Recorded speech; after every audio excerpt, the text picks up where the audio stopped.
खासदारांच्या सत्काराचा कार्यक्रम घेतला होता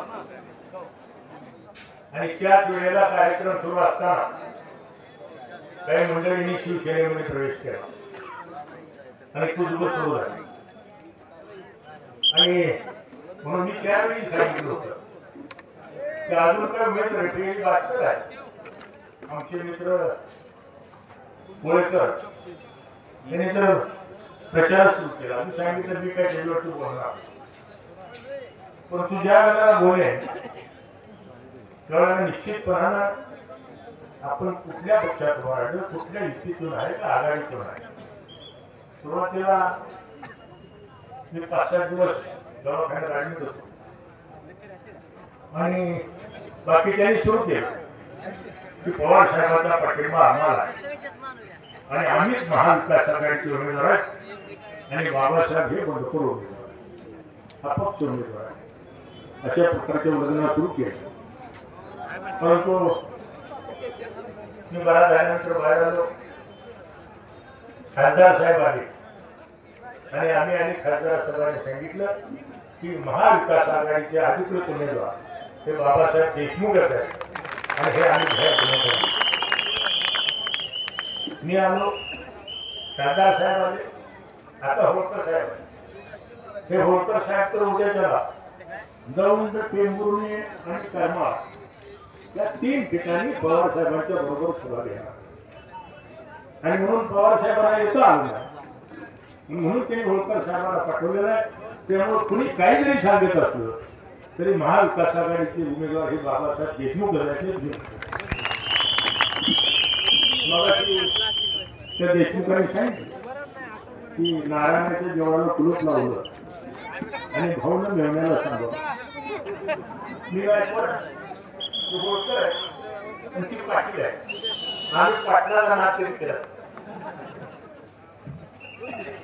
तेव्हा आम्ही सांगायचा प्रश्न तुम्ही एक लक्षात ठेवा.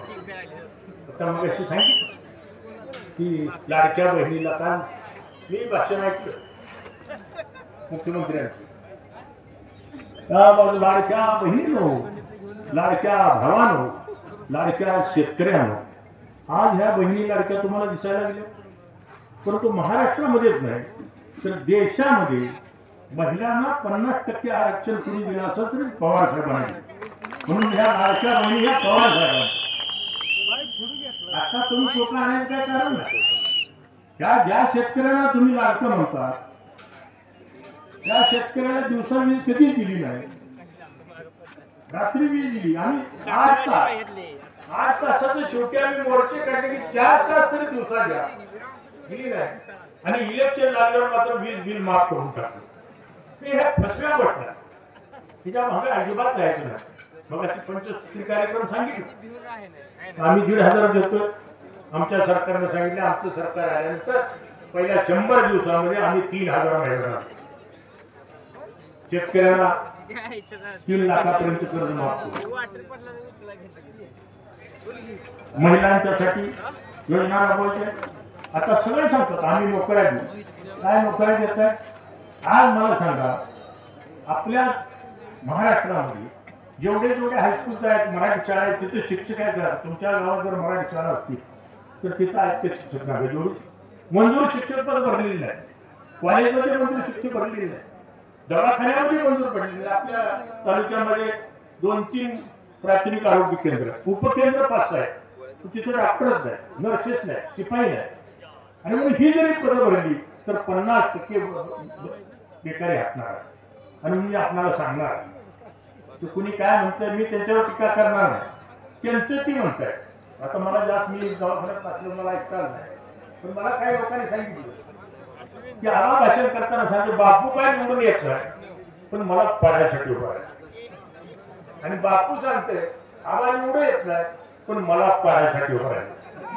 तुमचं तुम्ही दोघं पाडा, आमचा उमेदवार आम्ही निवडून यासाठी उभा केला. आम्ही काय पाडायसाठी आम्ही उमेदवार केला, आम्ही कोणाला पाडायसाठी नाही, आम्ही निवडून येण्यासाठी उभा राहिलो. आणि म्हणून मी आपल्याला सांगणार आहे. आता ही जर गर्दी बघितली आता ती सांगोल्यामध्ये गर्दी ह्याच्यापेक्षा जास्त होती, पण ती कशी आली होती काय होती मी ह्याच्या उभा करणार. परंतु ही गर्दी बघितल्यानंतर एक निश्चित वाटतंय की बाबासाहेब असणाऱ्या विजयाची सभा ही पहिल्यांदा कोळ्याला द्यावी लागली आणि म्हणून तुला तर बऱ्याच लोकांनी सांगितलं काय होतंय शरद पवार गट कुठं आहे.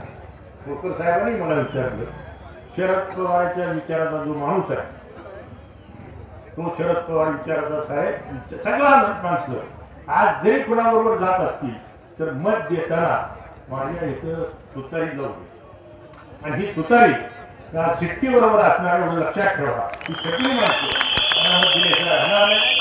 काय मजबुरी कुठे जात असतील काय पाहुणा नावं घेऊन जात असतील मला नाही सांगितलं माझं म्हणणं आहे ना होणार खायला प्यायला जवायला राजकारणच काय माझं तुम्ही करायला लागलाय पवार साहेब आधीच परत बोला ना आणि त्यामुळे राजकारण हे राजकारण आणि हे विचारावरती ठरलं जातं. आणि मी तुम्हाला सांगतो की मी राजकारणाच्या वेळेस आलो त्यावेळेस मी पवार माझ्या तुम्ही ज्या ज्या संस्था बघत असाल माझं कॉलेज असेल माझी मुख्य संस्था असतील माझं पॉलिटेक्निक कॉलेज असेल संघ असतील त्या सगळे उद्घाटन पवार साहेबांशिवाय भूमिपूजन पवार साहेब आणि उद्घाटन आमच्या कॉलेजचं उद्घाटन होतं पवार साहेब संरक्षण मंत्री आणि मला म्हणजे संरक्षण मंत्री असताना पवार साहेब मी पवार साहेबांना निमंत्रण दिलं साहेब आपण जर येणार नसाल तर आपण ज्या वेळेला याल त्यावेळी उद्घाटन करू उद्घाटन मी तुमच्याच आणि म्हणून माझ्या घरात तो ऑफिसमध्ये जो फोटो आहे तो एकच पवार साहेबाचा आहे. त्यांनी काय केलं पहिल्यांदा विजयदादा चालवला विजयदादाचा काढला पवार साहेबाचा लावला पवार साहेबाचा काढला अजितदादाचा लावला आणि आता अजितदादाचा काढून ठाकरेचा लावला. त्यामुळे असं फोटो बनवणाऱ्यापैकी मी आहे. माझी निष्ठा ही पवार साहेबाबरोबर आहे आणि पवार साहेबाबरोबरच राहणार आहे. आणि म्हणून खोडकर साहेब दिवाळीच्या आदल्या दिवशी गेले पवार साहेब मला ही अडचण वाटली कारण महाविकास आघाडीच्या उमेदवाराचं चिन्ह चालणार आहे आणि आम्ही काय करायचं आणि मला ते डी एस चव्हाण माझ्याबरोबर होते प्रभाकर चांदणे माझ्याबरोबर मी गेलो पवार साहेबांनी आम्हाला बोलवलं मला म्हटलं काय बरोबर साहेब आम्ही काय करायचं मी काय आमचा मेहना तिकडे उभं राहिला त्याला आघाडीचं चिन्ह आहे आणि आपण जर लोकसभेच्या वेळेला बाबासाहेबांचं डिक्लेअर केले मला म्हणले की दोघं उभं राहिल्यानंतर काय होईल हिला ज्योतिषाची गरज आहे. हे दोघं उभं राहिल्यानंतर काय होईल त्याला ज्योतिष पाहिजे का तुम्ही तेवढं येतील. अजून मी तुम्हाला सांगतो म्हणले जे उद्धव ठाकरेला सांगू का त्यांना मला तुम्ही देऊ नका त्यांना राहू द्या आमचं सोपं झालं आणि मी तुम्हाला सांगतो विजय हा आपला निश्चित फक्त किती लोकांची आघाडी उभं राहिली आणि म्हणून आपल्याला सांगणाऱ्या उद्याच्या 20 तारखेला मतदान करताना बाबासाहेबांचं चिन्ह 4 नंबरला शिट्टी आहे त्या शिट्टी समोरचं बटन दाबून त्याला प्रचंड मताने विजयी करावं अशा प्रकारची विनंती करतो आणि सांगतो. जय हिंद जय